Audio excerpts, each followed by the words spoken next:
Bonjour à tous, bienvenue dans cette deuxième semaine du cours de mise en marché. Cette semaine, nous allons parler de l'analyse de l'environnement. Donc, plus précisément, dans cette capsule, nous allons parler du macro-environnement. Donc, qu'est-ce que les objectifs de la capsule, les voici. Donc, premièrement, on va situer l'analyse de l'environnement dans le processus de mise en marché. Ensuite, comprendre pourquoi il faut analyser l'environnement, différencier l'environnement macro de l'environnement micro et comprendre le modèle PEST. Donc, on a vu le processus de mise en marché là dans son entier la semaine dernière. Donc, qui commence avec trouver l'idée ou le problème à résoudre. Ensuite, analyser l'environnement, définir une stratégie marketing, appliquer la stratégie et contrôler la stratégie. Donc, l'analyse de l'environnement, comme vous voyez, se trouve au début du processus. Donc, à quoi il sert? Pourquoi c'est important de comprendre, d'analyser notre environnement? Donc, premièrement, on veut comprendre les grandes tendances dans le marché. On veut déterminer les éléments qui peuvent avoir un impact sur notre entreprise. Identifier les éléments sur lesquels on a un contrôle ou non. Identifier nos opportunités, nos menaces, nos forces, nos faiblesses. Après ça, une fois qu'on connaît ça, si on est en démarrage, on peut le définir, décider est-ce qu'on se lance en entreprise, est-ce qu'on lance notre produit ou non, ou c'est pas le temps, on doit le modifier, il n'y aura pas de clientèle. Définir c'est quoi les attentes de nos clients, nos forces, c'est quoi les caractéristiques que doit avoir le produit. Définir une stratégie, se positionner, puis ensuite comprendre c'est quoi nos principales vulnérabilités pour gérer nos risques. Donc, dans l'environnement, il y a plusieurs éléments, donc dans l'analyse de l'environnement. Il y a le macro-environnement, le micro-environnement, et ensuite, ce qu'on appelle la matrice force, faiblesse, opportunité, menace, qui est une synthèse de tout ça. Le macro-environnement, donc, c'est ce qui a une influence indirecte sur votre entreprise. C'est très global comme environnement, donc c'est on utilise l'acronyme PEST, que je vais définir tout à l'heure pour expliquer ce macro-environnement. Donc, ça a une influence sur votre environnement, mais c'est tout de même loin, là. Vous n'avez aucun contrôle là-dessus. C'est dans la société en général ou dans le marché. Ensuite, ce qui est le micro-environnement, c'est ce qui est près de vous. Rappelons que l'environnement, c'est tout le temps externe à votre entreprise. C'est à l'intérieur. C'est à l'extérieur de l'entreprise, mais le micro-environnement est très près de votre entreprise. Donc, vous avez un certain contrôle un contrôle qui est bien limité, mais parce que vous avez vous interagissez avec le micro-environnement. Donc, c'est tout ce qui est la concurrence, les fournisseurs, ce qui est proche de vous. Et finalement, la matrice FFON, qui est une façon là de synthétiser. On va voir tout ça plus en profondeur dans les prochaines capsules.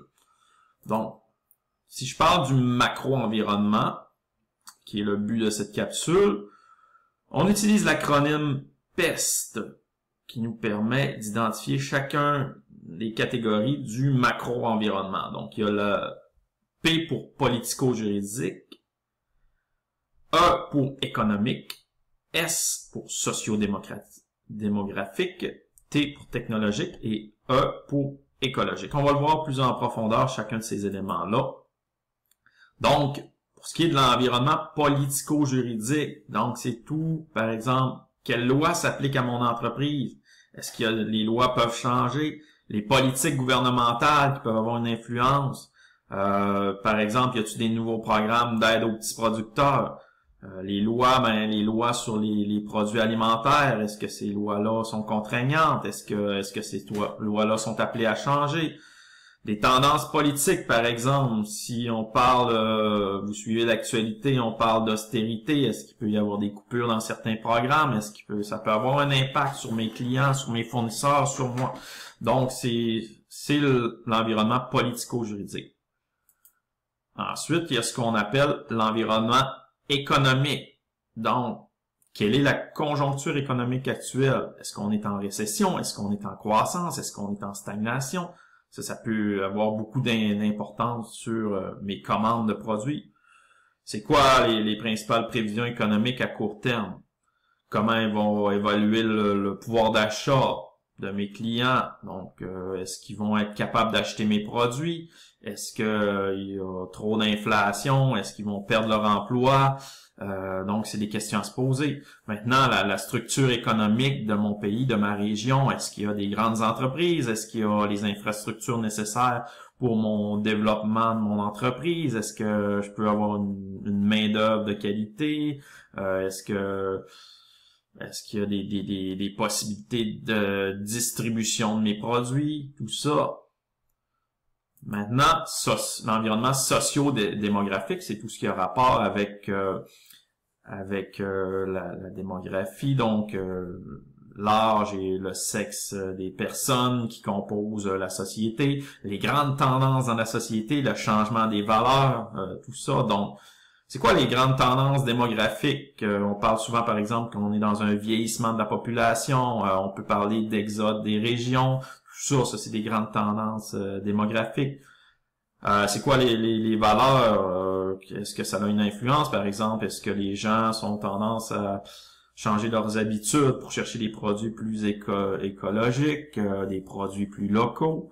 C'est tout ça, les grandes tendances socio-démographiques.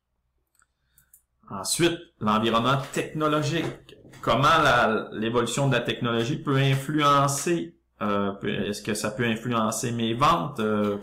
Mon mode de production, par exemple, s'il y a automatisation, ça change beaucoup mon mode de production. La distribution, maintenant, le commerce en ligne, tout ça, la technologie peut vous aider là-dedans. Pour communiquer, par exemple, avec ma clientèle, est-ce que j'utilise maintenant les médias sociaux? Après ça, est-ce que ma concurrence aussi a accès à ces technologies-là? Comment ça l'influence? Est-ce que ça diminue les possibilités? Est-ce que ça augmente la concurrence? Est-ce que, par exemple, c'est plus facile pour des gens de l'étranger de venir sur mon marché? C'est tout plein de choses comme ça. Tout plein de choses comme ça. Maintenant, pour ce qui est de l'environnement écologique, qui est le dernier, c'est comment les enjeux écologiques peuvent influencer mon entreprise. Mon produit, est-ce que c'est une nuisance pour l'environnement ou c'est une solution aux problèmes écologiques? Le climat, vous êtes vraiment dans le verger, donc comment le climat peut influencer les changements climatiques. Après ça, les saisons, comment ça peut influencer sur mes ventes, sur ma production. Donc, ça résumait en fait le macro-environnement.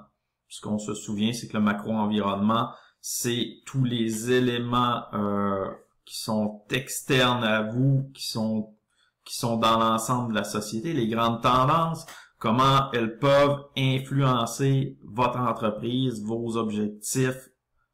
Donc, c'est toujours la question qu'il faut se poser quand on parle de macro-environnement.